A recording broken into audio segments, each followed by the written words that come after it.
प्रथमतः महाराष्ट्राचे लोकप्रिय मुख्यमंत्री उपमुख्यमंत्री आणि लाडके आपल्या सर्वांचे देवेंद्रजी फडणवीस साहेब यांचा मी आभार मानतो. कारण त्यांनी जे आमच्या अण्णांवरती विश्वास दाखवला त्याबद्दल त्यांचं पहिल्यांदा मी पहिल्यांदा आभार मानतो. योगेश अण्णा टिळेकरांनी सर्वात पहिलं म्हणजे हडपसर विधानसभा मतदारसंघात भरपूर कामं अशी केलेली आहेत जी कामं बऱ्याच वर्षांपासून रखडलेली होती. सर्व कामं त्यांनी पूर्ण केलेली आहेत आणि ह्याच्यानंतरही विधान परिषद निवड झाल्यानंतर अण्णा 100% म्हणजे ह्याच्यापेक्षा 100% जास्त कामं करतील असं आम्हाला सर्वांना वाटतं.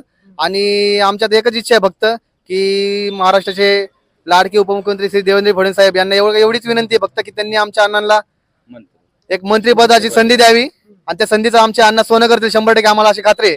जय हिंद, जय महाराष्ट्र, जय श्रीराम.